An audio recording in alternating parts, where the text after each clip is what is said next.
యత్ర యోగీశ్వరః కృష్ణో యత్ర పార్థో ధనుర్ధరః తత్ర శ్రీర్విజయో భూతిర్ధ్రువా నీతిర్మతిర్మమ. సర్వధర్మాన్ పరిత్యజ్య మామేకం శరణం వ్రజ అహం త్వా సర్వపాపేభ్యో మోక్షయిష్యామి మా శుచః. ఎన్నో జన్మల తపస్సు వల్ల ఈ వేదికలో మనం కూర్చోగలిగాం. ఈ ప్రపంచంలో ఏది ఉద్భవించాలన్నా, ఏది పుట్టాలన్నా, దేనికైనా సృష్టికి అన్నిటికీ మూలమేది అంటే యజ్ఞవేది అని చెప్తారు. యజ్ఞవేదే సమస్తము ఉద్భవించడానికి. కానీ ఆ యజ్ఞము ఎక్కడ నుంచి నిర్వహించబడాలి, ఎలాంటి వాళ్ళతో నిర్వహించబడాలి, ఎంతటి మహాత్ముల యొక్క ఆ ప్రేరేపణతో వాళ్ళ యొక్క అడుగుజాడల్లో ఎలా చెబితే ఎలా జరగాలి అనే దానికి ఓ సిద్ధాంతం ఉంది.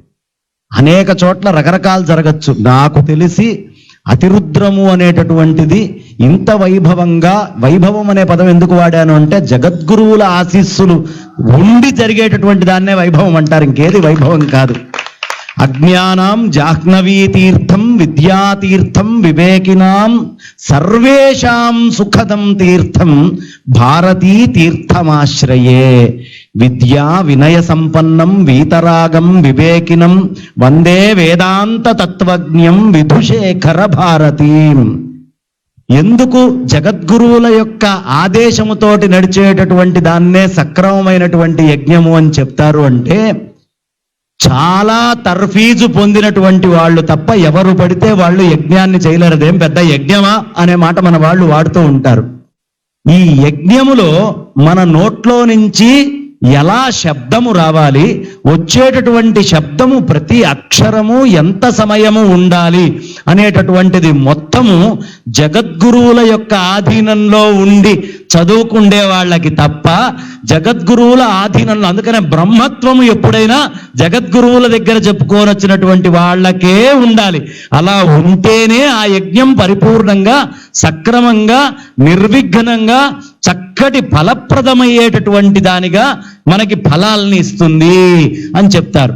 జగద్గురువుల యొక్క ఆధీనంలో జరగడం వల్ల ఏమవుతుంది అంటే, వీళ్ళ నోట్లో నుంచి వచ్చేటటువంటి అక్షరం ఎలా ఉంటుందయ్యా అంటే, శృంగేరి నుంచి కానీ శృంగేరి పరంపరలో చదువుకున్నటువంటి వాళ్ళ దగ్గరికి మీరు వెళ్ళి గనక ఒక్కసారి మంత్రం వింటే 10 గొంతులు ఉన్నట్టు ఉండదు. 300 మంది ఉన్నా ఒకటే కంఠము, ఏకకంఠంతో చెప్పినట్టు ఉంటుంది. కారణం ఏమిటి అంటే, అక్షరాన్ని ఎలా పట్టుకోవాలి అంటే, ఒక ఆడపులి తన పిల్లని ఎలా పట్టుకుంటుందో అలా ఒడిసి పట్టాలి.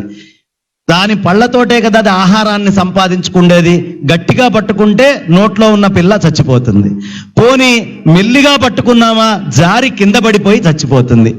అలా గట్టిగా పట్టుకోకుండా, దాన్ని జారి పడిపోయేట్టుగా కాకుండా చాలా సమస్థాయిలో సమతౌల్యంగా ఎంతో జాగ్రత్తగా ఆడపులి అక్షరాన్ని ఎలా పట్టుకుంటుందో, ఆ పిల్లని ఎలా పట్టుకుంటుందో శృంగేరి జగద్గురువుల సన్నిధిలో చదువుకున్నటువంటి వారు పాణిని చెప్పినట్టుగా శిక్షలో ఏముందో ఆ విధంగా అక్షరాన్ని ఒడిసి పట్టి వాళ్ళు యజ్ఞం చేయించగలరు. కాబట్టి ఇది నిజమైన ఫలప్రదమైనటువంటి యజ్ఞము, గురువుల యొక్క ఆధీనంలో జరుగుతున్నటువంటి యజ్ఞము. కాబట్టి దీంట్లో ఇంకా నిస్సంకోచంగా నాకు తెలిసి పరమేశ్వరుడు మామూలుగా మనం ఒక్క రుద్రం చేస్తేనే పరమేశ్వరుడు వచ్చి కూర్చుంటాడు.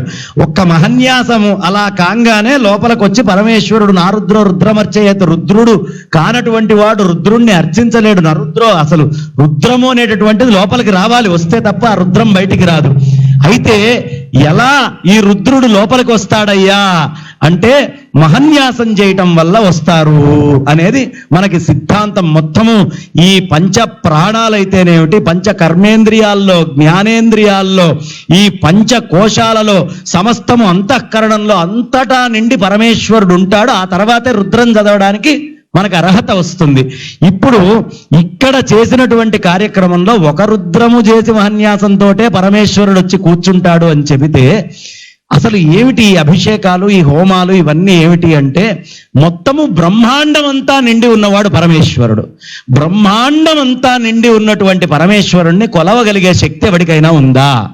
బ్రహ్మాండం అంతా నిండి ఉన్న పరమేశ్వరుణ్ణి ఏ మానవ మాత్రుడు కొలవలేడు కాబట్టి ఒక పిండాండముగా ఆయనే శబ్ద బ్రహ్మముగా రెండు రకాలుగా వెలసి జ్యోతిస్వరూపంలో అగ్నిస్వరూపంలో ఈ భూమిని ఆవహించి యజ్ఞవేదిలోకి వచ్చి ఆయన కూర్చుంటాడు. ఆ యజ్ఞవేదిలో కూర్చున్నటువంటి స్వామి ఆయనని కొలవాలి అనుకోగానే ఈ శరీరము కూడా ఒక యజ్ఞవేది లాంటిదే. ఈ యజ్ఞవేదిలో కూడా వచ్చి కూర్చుంటాడు. ఈ యజ్ఞవేదిలో కూర్చొని ఆ యజ్ఞం చేస్తే చెయ్యలేనటువంటి వాళ్ళందరిలో కూడా చూసినంత మాత్రానే వెళ్ళి ఆయన కూర్చుంటాడు. కాబట్టి మొత్తము రుద్రస్వరూపంగా మారుతుంది. మనం ఒక చిన్న శివలింగం మీద మంత్రాలతోటి చేస్తాం. ఏమిటి మొట్టమొదట మంత్రాలతోటి అంటే పంచభూతాల్లో ఆకాశము శబ్దానికి గుర్తు. ఈ శబ్దము అనేటటువంటి బ్రహ్మము మొత్తము శబ్ద బ్రహ్మము అనేదే వేదము. వేద మంత్రాలతోటి చేసేటటువంటిది సమస్తమైన ఆకాశంలో నిండి ఉన్న రుద్రుణ్ణి అర్చన చేయడంతో సమానం. ఆ తర్వాత మీరు అనేకమైన పరిమళ ద్రవ్యాలని తీసుకొని ఈ శబ్దరాశితోటి ముందరికి పంపిస్తారే, ఆ హవనము చేయటం కానీ అభిషేకం చేయటం కానీ అక్కడ వాడేటటువంటి ఆ ద్రవ్యాలన్నీ కూడా సమస్తమైనటువంటి వాయువుల్ని అర్చించినటువంటి ఫలం, వాయువులంతటా నిండి ఉన్న పరమేశ్వరుణ్ణి అర్చించినటువంటి ఫలం వస్తుంది. ఆ తర్వాత మూడోది, మనం అందరము కూడా చక్కగా ఆజ్యం తీసుకొని అగ్నిహోత్రంలో వేస్తాం, లేదా శివలింగం మీద చక్కగా ఆజ్యంతో మనం అభిషేకం చేస్తాం. ఈ ఆజ్యాలతోటి వేసేది సమస్తమైనటువంటి బ్రహ్మాండములో నిండి పరమేశ్వరుడు ఏ ఏ అగ్నుల్లో నిండి ఉన్నాడో వాటన్నిటికీ అర్చన చేసినటువంటి ఫలము కొద్దిగా ఆజ్యం తీసుకొని ఆ అగ్నిహోత్రంలో వేయటం వల్ల ఆ యజ్ఞంలో దేవతోద్దేశ్యేన ద్రవ్యత్యాగో యాగ అంటారు. కాబట్టి ఆయన్ని ఉద్దేశించి వేసేటటువంటి ఈ త్యాగము చేసేటటువంటి ద్రవ్యం ఏదైతే ఉందో అదే యజ్ఞము. ఇది మొత్తము బ్రహ్మాండంలో ఉన్న అగ్నుల్ని కర్చించినటువంటి ఫలాన్ని మనకిస్తోంది. పోనీ అక్కడతోటి ఆగామా అంటే కొంచెం కిందకొస్తే జలాలని మనం వాడతాం. ఇక్కడ కూడా మొట్టమొదట ఆచమనం దగ్గర నుంచి సమస్తము జలమయమై చుట్టూతా జలాలతోటి నిండి ఉంటుందండి. తర్వాత తీసుకొని మీ మీద ప్రోక్షణ చేసే జలాలన్నీ కూడా శక్తిపూరితమైనటువంటివి. ఎలా అవుతాయి? పూర్ణ కలశంలో పెట్టి చేసేటటువంటివి. అంటే ఆ పూర్ణ కలశంలో పెట్టి అర్చన చేసి అక్కడ పెట్టినటువంటి జలాలు సమస్తమైనటువంటి బ్రహ్మాండంలో జలాల్లో అష్టమూర్తి స్వరూపుడు పరమేశ్వరుడు కాబట్టి అన్ని జలాల్లో నిండి ఉన్న పరమేశ్వరుణ్ణి ఈ వేదిలో ఇంచే మనం అర్చిస్తున్నాం. అంటే ఇక్కడ కూర్చొని మీరు ఈ ఒక్క ప్రదేశానికి చేయట్లేదు, విశ్వంలో ఉండేటటువంటి మొత్తానికి మనం అర్చన చేస్తున్నాం. అంత భస్మము తీసుకొని వేస్తాము, అంతా అయ్యాక భస్మం మిగిలి ఉంటుంది. ఇది మొత్తము కూడా ధరిత్రిని, భూమిని గుర్తుగా చెప్తుంది. భూముల్లో ఉండే సమస్తమైనటువంటి పరమేశ్వర శక్తిని మనకి ఈ యజ్ఞవేదిలో నుంచి చూపించేటటువంటి భూతత్వాన్ని చూపించేటి, భూతత్వం ద్వారా పరమేశ్వరుణ్ణి కొలిచేటటువంటిది ఆ భస్మాదులతోటి చేసేటటువంటిది. కాబట్టి పంచభూతాలు అన్నీ తృప్తి చెందుతాయి ఒక్క యజ్ఞం చేయటం వల్ల.